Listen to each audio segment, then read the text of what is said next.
Hello friends, welcome to CRT learning centre. आज के video में हम पढ़ने वाले हैं महाराष्ट्र बोर्ड स्टैंडर्ड 10 साइंस 1 का फर्स्ट चैप्टर ग्रेविटेशन। आज के लेक्चर में हम देखेंगे ग्रेविटेशन होता क्या है और सर्कुलर मोशन के बारे में। तो हम सबको पता है ग्रेविटेशन को पता कैसे किया गया था। एक दिन न्यूटन भाई साहब एक एप्पल के पेड़ के नीचे बैठे थे और उन्होंने देखा कि एक एप्पल नीचे गिर रहा है। अगर उस जगह में न्यूटन के बदले दूसरे कोई होता तो बोलता कि हाँ भाई, एप्पल तो नीचे गिर रहा है, हम क्या करें। पर वहाँ पे न्यूटन बैठे थे जो कि थे बहुत इंटेलिजेंट, तो उन्होंने सोचने लगे कि ये एप्पल नीचे ही क्यों गिरता है, ये ऊपर क्यों नहीं जाता है।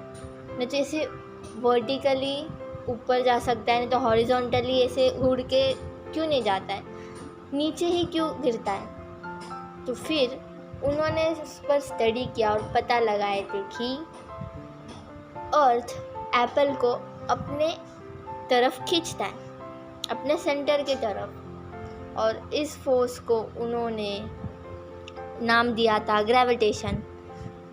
उन्होंने बोला था कि एप्पल और अर्थ के बीच में ही नहीं, ये पूरे यूनिवर्स में जितने भी ऑब्जेक्ट हैं उनके बीच में फोर्स ऑफ अट्रैक्शन होता है।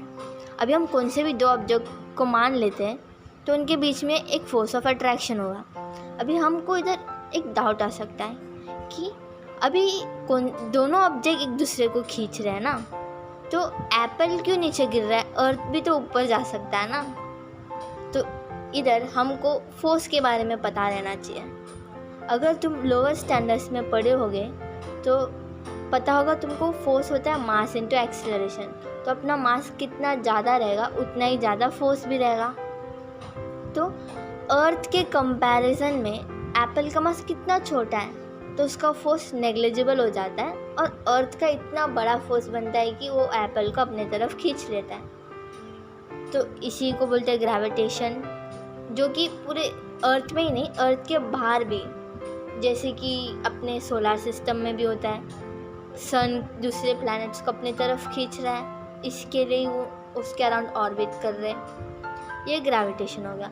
और जो अर्थ उसके ऊपर जो ऑब्जेक्ट्स है उसको अपने तरफ खींचता है, इसको बोलते हैं हम ग्रेविटी। अभी हम देखेंगे सर्कुलर मोशन और सेंट्रीपिटल फोर्स के बारे में। सबसे पहले हम देखेंगे सर्कुलर मोशन का definition. A motion in which the part of the object performing the motion is the circumference of the circle is called circular motion. एक ऐसा मोशन जिसमें अपना ऑब्जेक्ट जो मोशन को परफॉर्म कर रहा है उसका पार्ट अपने सर्कल का सर्कमफेरेंस हो, तो वैसा मोशन को हम सर्कुलर मोशन बोलते हैं। अभी तुमको ये भाई साहब दिख रहे होंगे जो एक धागे पर वो एक मास बांधकर उसे घुमा रहे गोल गोल। हम इस मास को पत्थर कंसिडर करते हैं। अब क्या लगता है तुमको, कब तक ये जो पत्थर है घूमता रहेगा? ऑब्वियसली जब तक हम उसे घुमाएंगे तब तक घूमता रहेगा। जैसे हम उसे छोड़ देंगे एक स्ट्रेट लाइन में भागना शुरू कर देगा, क्योंकि वो पत्थर चाहता है कि वो स्ट्रेट लाइन में भागे, पर हम उसको धागा बांधकर फोर्स कर रहे हैं कि नहीं, तुझे सर्कल में घूमना ही पड़ेगा। तो एक ऐसा फोर्स जो अपने ऑब्जेक्ट को फोर्स करता है सर्कल परफॉर्म करने, सर्कुलर मोशन, वैसे फोर्स को हम सेंट्रीपिटल फोर्स बोलते हैं। अभी कंपलसरी नहीं है कि सेंट्रीपिटल फोर्स हम प्रोवाइड करें।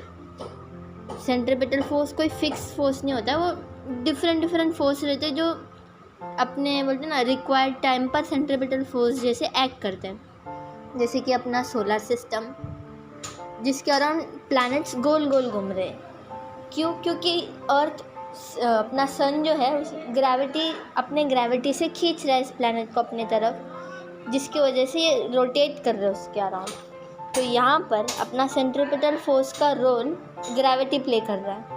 तो ऐसे डिफरेंट जगह पे डिफरेंट फोर्स सेंट्रीपिटल फोर्स का रोल प्ले करते हैं। तो आज के लिए बस इतना ही। हम नेक्स्ट लेक्चर में K+ का लॉ करेंगे। Thanks for watching. Tata bye bye.